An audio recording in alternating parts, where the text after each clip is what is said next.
Chers partenaires, chers participants, mesdames et messieurs, honorables assistants, Banque Expo a le plaisir aujourd'hui d'ouvrir au comité de ses partenaires les travaux de la 5e édition du Forum Hub Africa. Un événement qui met l'accent sur l'esprit entrepreneurial individuel et collectif dans le continent africain, car l'entrepreneuriat, notamment chez les jeunes, constitue un élément déterminant pour atteindre une croissance économique soutenue et durable en Afrique. Les jeunes constituent en effet un extraordinaire vivier de talent et d'innovation. Grâce à leur créativité, ils sont à la fois les forces vives et les marchés de demain. Ces jeunes entrepreneurs ont besoin de plus de confiance, d'encouragement et d'énergie positive afin qu'ils puissent investir, innover, créer de la richesse et de la valeur pour leur communauté, leur pays et pour l'ensemble de notre continent. Notre mission consiste à promouvoir et renforcer la vocation internationale du tissu économique national et en particulier chez ceux qui constituent la graine de l'avenir, à savoir les jeunes entrepreneurs. Et c'est cette vocation inscrite dans notre ADN en tant qu'institution publique dédiée à la promotion des exportations qui est à l'origine de notre engagement en qualité de co-organisateur de l'Afrique. Déjà 5 ans seulement, tellement ça va vite. 5 ans déjà, parce que déjà, le temps passant vite, on se retrouve chaque année dans cette belle maison de l'entrepreneuriat qui fait de Casablanca la capitale africaine de l'entrepreneuriat. Mais 5 ans seulement parce qu'il y a encore tellement à faire pour encore stimuler donc, cet esprit d'entreprise et dynamiser les écosystèmes entrepreneuriaux. Nous venons de terminer une tournée africaine de quasiment 10 pays où nous avons rencontré des gisements de créativité et cette lame de fond entrepreneuriale qui nous donne espoir. Vous disiez tout à l'heure en terminant votre propos à quel point en fait il y avait de richesse d'hommes et comme vous le disiez, il y a de richesse d'entrepreneurs. On s'en est rendu compte dans des secteurs très variés et c'est en tout cas une des raisons qui nous permet d'espérer. Cette année, nous avons choisi, après le Sénégal l'année dernière, nous avons choisi 2 pays à l'honneur, la Côte d'Ivoire et le Gabon. Ce sont 2 pays amis du Maroc d'abord, mais également ce sont 2 pays qui, à travers des plans de développement, ont choisi d'aller de l'avant à travers des plans émergence, le plan national de développement pour la Côte d'Ivoire, le plan Gabon émergent pour le Gabon. Et on a pensé que c'était important de pouvoir les associer et de rompre l'isolement que vivent souvent les entrepreneurs quand ils restent dans des ghettos, je dirais, dans leur pays. Donc c'est important de les connecter. L'Union africaine n'est pas autre chose. Justement, cette plateforme, c'est pas que 2 jours d'événements, c'est une plateforme qui connecte donc les entrepreneurs, mais également les fonds d'investissement, tout ce qui a trait à l'accompagnement, parce qu'aujourd'hui ce sont les 2 points faibles malheureusement, c'est le financement et l'accompagnement dont ont besoin les entrepreneurs. Bonjour. Voilà, donc nous sommes à la 5e édition de Hub Africa. Exactement. Alors, un bébé qui grandit, qui pousse. Un bébé qui grandit. Alors je dirais que c'est pas encore l'âge ingrat à 5 ans. Non, c'est le bel âge. C'est le bel âge, donc maintenant il faut consolider. Alors, mais est-ce que vous avez déjà, parce que vous consolidez, mais il y a des réunions, ça fait plaisir, on voit que les gens viennent. Est-ce que vous avez déjà un premier bilan des éditions précédentes et des retombées que ça a eu? Je pense qu'on a eu beaucoup d'entreprises qui sont revenues. Donc on a financé déjà sur le crowdfunding, on a monté sur la plateforme au moins une 20aine d'entreprises sur la plateforme de crowdfunding. On a, on va dire, fait venir des porteurs de projets qui ont créé des boîtes Aujourd'hui, 500 sont venus, à peu près 10 à 20% ont créé une entreprise, alors qu'ils n'auraient jamais fait si ce n'était pas nous. Des gens qui sont venus avec une idée sont maintenant en Chine et en Europe. D'autres ont ouvert un bureau à Singapour parce qu'on les a accompagnés pour aller voir ce qui se passait en Asie. Donc effectivement, le fait qu'on donne une ouverture, qu'on connecte les meilleurs avec d'autres qui viennent d'autres environnements, qui leur démontrent que c'est possible, que le Yes We Can, on peut le faire aussi chez nous. Ça donne de l'élan et la communauté, parce que nous, ce qu'on rappelle, ce qui tue un entrepreneur, c'est l'isolement. Le mettre en réseau, le connecter, lui ouvrir aujourd'hui notre réseau et surtout lui démontrer quand il voit certains qui étaient comme lui, qui sont en train de faire du chemin, ça le booste. Et c'est ça aujourd'hui notre plus grand message, c'est qu'on peut faire de belles choses si on se donne les moyens, si on travaille ensemble intelligemment.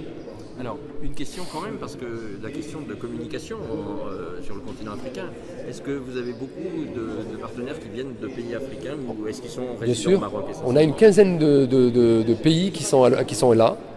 Il y a 2 pays à l'honneur, mais on a 15 nationalités.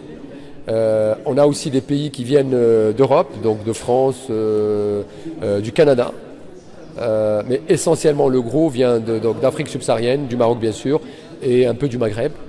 De la Tunisie notamment, je crois il y a quelques Algériens, quelques Tunisiens.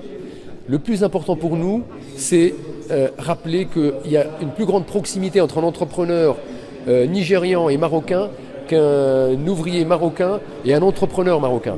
On a la même veine, on a la même façon de voir, et là on peut parler le même langage et on peut co-construire ensemble. Donc nous, on est convaincus que ouvrir cette porte, décloisonner, démontrer que les Afriques ça existe, c'est la meilleure réponse parce que en moyenne on a au Maroc par exemple, si je prends l'exemple, 400 000 jeunes qui arrivent sur le marché, sur le continent on parle de 17 millions, c'est à peu près un petit tiers qui trouve du boulot. Et le reste, qu'est-ce qu'on en fait? Si on fait ce que nous disons depuis très longtemps, que l'entrepreneur démarre à l'école, qu'il ne faut pas qu'on aille à l'entrepreneuriat que ceux qui ne trouvent pas de boulot, que ceux qui n'ont pas de réseau, mais ça doit être de façon, pas par défaut, mais ça doit être volontaire. Et donc, ce que nous voulons aujourd'hui faire passer, c'est ceux qui ont créé une boîte, leur donner envie de la faire grandir, ceux qui ont une idée, leur dire, voilà, on vous donne des outils, on peut vous incuber. Et je pense qu'en travaillant sur le stock, qu'en travaillant sur le futur entrepreneur, qu'en titillant le politique, parce qu'on a été à l'initiative de l'auto-entrepreneur, on est à l'initiative de la feuille de route sur le crowdfunding, on travaille aujourd'hui sur le business angel, on va être les premiers à lancer la première étude sur la diaspora subsaharienne au Maroc pour dire que c'est les meilleurs ambassadeurs aujourd'hui du Maroc, notamment à l'international, et donc pour le continent, puisque si on valorise ces ressources qui viennent, qui ont à la fleur de l'âge, qui viennent faire des études à 18 ans, qui travaillent, ils se marient souvent, c'est leurs plus belles années de leur vie, il faut qu'on en tire un profit mutuel pour qu'on soit les uns et les autres et partenaires et en même temps acteurs de ce continent qui en a besoin. Donc pour le retour au pays, pour certains, si je dis. Oui, donc il y a certains on a vu dans l'étude qu'on dévoilera demain, qu'on a à peu près 2 tiers qui disent je suis prêt à monter un projet chez moi, mais il y a plus d'un tiers qui dit je veux rester au Maroc et créer ma boîte. Donc, il positionne le Maroc comme étant un hub, et ça aussi, ça nous conforte pour dire que c'est possible. On peut être un ambassadeur de son pays tout en restant au Maroc, et on peut avoir une affaire au Cameroun. Et souvent, ils font des business qui sont en lien avec leurs origines, et c'est ça qu'on est en train de voir éclore. Maintenant, il faut pousser, il faut accélérer. Merci beaucoup. Je vous en prie.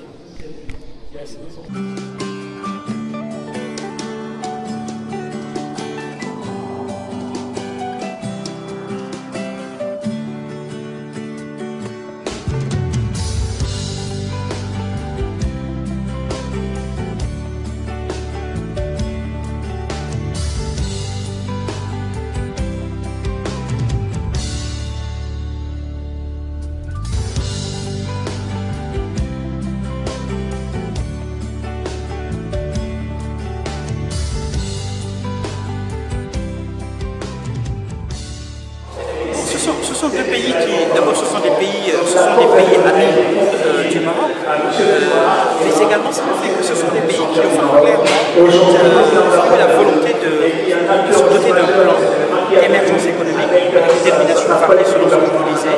Ce sont 2 pays qui connaissent une croissance importante, avec une croissance l'idée c'est effectivement chaque année de choisir entre guillemets, des pays à l'honneur qui changent pour un peu mettre un peu le focus sur leurs actions et également inviter le représentant, nous allons recevoir le ministre de la PME du Gabon et le ministre de la PME de la Côte d'Ivoire, justement, qu'ils viennent partager dans un benchmark intelligent justement leurs meilleures pratiques afin de pouvoir les mettre en partage avec d'autres. L'idée c'est ça, c'est de comparer pour améliorer, pour progresser et c'est bien ça le sujet.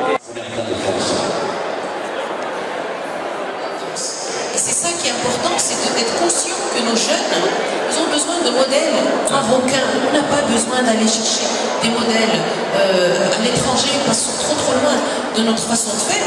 Et des modèles marocains, on en a. Et ici, je suis super importante. Et c'est sur ça que se base Hijaz. Alors c'est vrai qu'il y a des problèmes, des exemples dans le monde, mais les exemples dans le monde, ils font rêver. Je me présente, mon nom c'est Kerno Souleymane. Je suis un agronome de formation d'origine sénégalaise. Aujourd'hui ici on est au Europe Africa pour présenter notre projet Baytech. Baytech Afrique en fait c'est une application mobile qui vise à informatiser les données des informations techniques recherchées par les agriculteurs. Nous savons que sur le terrain par exemple le plus grand problème des agriculteurs c'est d'avoir cette assistance et accompagnement technique. Donc l'objectif c'est quoi? C'est par exemple l'agriculteur qui veut lancer une culture par exemple comme le piment. Il n'a qu'à inscrire par exemple le piment sur son application, il va avoir toutes les informations concernant le piment. Par exemple comment cultiver, où cultiver, quand cultiver. Au-delà aussi, l'application propose un système de rappel par SMS et message vocal. Nous savons aujourd'hui par exemple les agriculteurs du monde rural traitent n'importe comment. Par exemple les cultures traitent aujourd'hui et le lendemain ils utilisent les produits. Ce qui fait que ce que nous consommons sont souvent des produits en fait toxiques. Donc l'idée c'est quoi? C'est proposer un agenda à l'agriculteur. On dit 2 jours avant le traitement, l'agriculteur va recevoir un message vocal sur sa langue locale lui rappelant qu'il doit traiter ses cultures. L'application va même au-delà. Il propose aussi un système de détection des insectes. Car en Afrique, nous savons que le plus grand problème aussi des agriculteurs reste la présence des insectes. Donc avec l'application, l'agriculteur, s'il y a la présence d'un insecte dans son périmètre de culture, il va recevoir en fait une alarme au niveau de son portable. Il va recevoir l'alarme au niveau de son portable, lui précisant qu'il y a la présence d'un insecte dans son champ. Donc à distance, il peut traiter. De là aussi, dans son exploitation agricole, l'agriculteur aussi peut savoir où se trouve précisément l'eau dans son exploitation. Donc, ce qui fait qu'en utilisant l'application, il suffit juste de faire une géolocalisation. Vous pouvez savoir où se trouve l'eau précisément dans votre champ et à quelle profondeur vous l'utilisez. Donc de façon résumée, c'est après ce qui va être fait. Donc son objectif c'est d'informatiser les données d'information techniques afin de la rendre accessible aux agriculteurs pour qu'ils puissent contribuer. En tout cas, c'est notre façon à nous de contribuer à renforcer la compétitivité de l'agriculture africaine. Votre présence aussi aujourd'hui à Europe Africa? Notre présence ici, c'est que nous sommes là pour représenter le Sénégal à l'occasion du Pitch Up Africa. Donc nous faisons partie des 3 projets ou des 3 startups sénégalais qui ont été retenus pour venir représenter le Sénégal à l'occasion du Pitch Up Africa où 18 startups vont se rencontrer pour essayer de compétir. Donc il y a d'autres startups qui sont venus du Cameroun, Gabon, Côte d'Ivoire, etc. du Sénégal. Et nous sommes 3 représentants. Donc moi, Baytech, pour présenter le projet tout à l'heure à 17h.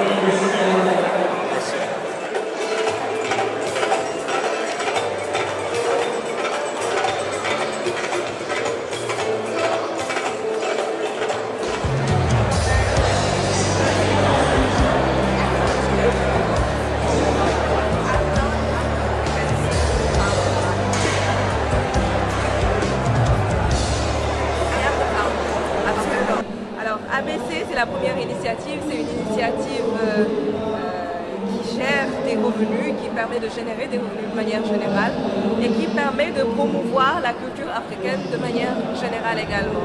Comment est-ce qu'on l'a fait? C'est qu'on prend des femmes qu'on forme de manière très spécifique à des domaines précis, c'est-à-dire le tissu, les colliers ou peut-être parfois même le tissage, pour qu'elles puissent justement avoir des activités macroéconomiques permettant de leur générer des revenus, de quoi faire vivre leur famille et de quoi nous permettre à nous de pouvoir également commercialiser et représenter sur le plan culturel l'Afrique et le Sénégal. Alors, j'ai remarqué parce qu'ici, par exemple, au Maroc, on est au Maroc, et des activités se développent dans les douars, des activités comparables sur des choses de même nature, sauf que là, on voit une qualité, on voit un produit qui a un design qui permet de le commercialiser au-delà du cercle familial. Absolument. Et donc de vivre de ça. Comment on a assuré cette démarche? Absolument, parce que nous aujourd'hui on exporte. Il faut savoir qu'on est basé au Sénégal, mais on exporte, on vend, on a des clients aux Seychelles, on a des clients en Namibie, on a des clients en France, à Londres, parce que justement on veut enlever cette idée reçue comme quoi tout ce qui doit être fait manuellement ou tout ce qui doit être fait en Afrique ne peut pas être de qualité. Donc c'est le défi que nous nous sommes donné, et pourquoi pas dans quelques années viser la certification de manière à pouvoir, de manière très spécifique, avoir de grosses quantités, parce que jusque-là, c'est juste des commandes que l'on fait à travers des sites qui sont dans le e-commerce et qui nous permettent d'avoir quelques clients. Mais en gros, et c'est là notre touche particulière, c'est qu'on veut innover, mais on veut bien innover. On veut promouvoir l'Afrique par ses talents et par de beaux produits de bonne qualité, de manière complètement, je ne vais pas dire bénévole, mais de manière sociale. Parce qu'il y a une touche sociale, Bernard, c'est qu'avec cette marque-là, nous accompagnons des femmes qui sont en prison, des femmes et des enfants. Lorsque nous vendons des produits, et chaque produit que nous vendons, il y a une dimension sociétale qui fait qu'on va reverser le tiers de cette marge-là aux prisons qui sont au Sénégal. Alors pourquoi au Sénégal? En partie, parce qu'à de nouveau le comprendre veut dire on ne sait jamais dans la vie. Life goes on. La vie est très très bizarre. Et c'est en hommage à mon défunt père, qui était le directeur de l'école de police du Sénégal, qui a vraiment donné beaucoup pour les prisonniers. Donc il les reprenait à la maison pour permettre de leur donner, une seconde chance, la réhabilitation dans la société. Je me suis dit pourquoi pas. Et c'est pourquoi aujourd'hui on est fiers d'avoir participé à la mise en place d'un micro-jardin à la maison d'arrêt de correction pour jeunes au Sénégal, qui permet de générer des revenus. Alors, des revenus, c'est plus sauver des coûts, parce que l'argent qui pouvait servir à acheter des légumes est investi ailleurs, parce que ces jeunes-là cultivent eux-mêmes les légumes qu'ils consomment. Oui, c'est Stéphane Yako, coordinateur général de la FACED, Société pour la solidarité et l'intégration des développements. Nous sommes en cours de la deuxième édition à Africa pour les rencontres profitables, les très bonnes rencontres entre les chefs d'entreprise, puisque nous, dans le domaine dans lequel nous militons, nous sommes dans le domaine de l'éducation, le domaine de l'entrepreneuriat jeune pour les Africains, l'entrepreneuriat pour les migrants en général. Et nous sommes là, cette deuxième édition de Africa, avec notre partenaire Udicom, pour discuter de tout ce qui peut être opportunité, parce que lors de la première édition à laquelle nous avons participé, on a constaté que une très grande évolution, puisque on s'est rendu compte que lors de ces événements, il y a beaucoup de contacts qui s'échangent, il y a beaucoup de choses qui se disent, mais après ces événements, il n'y a pas de continuité, il n'y a pas de suivi, et c'est ce qui explique un peu la faible affluence de cette année par rapport à l'année dernière. Et donc là, je profite de cette occasion pour informer tout le monde, pour aviser tout le monde, pour dire que ce qui est plus important dans ces genres de rencontres, c'est que c'est une opportunité pour l'Afrique. Aujourd'hui, on met encore le Gabon et la Côte d'Ivoire. C'est une opportunité pour les jeunes porteurs de projets, c'est une opportunité pour toute la dynamique jeune africaine pour aller de l'avant, prendre des engagements réels au profit d'un continent développé sérieux et serein. Et donc là, j'interpelle tout le monde, à conscience de tout le monde, à amener tout le monde à comprendre que c'est dans l'engagement l'envie de vouloir réaliser des actions concrètes au profit des lois dans un cadre vraiment respectable et respecté qu'on peut développer l'Afrique.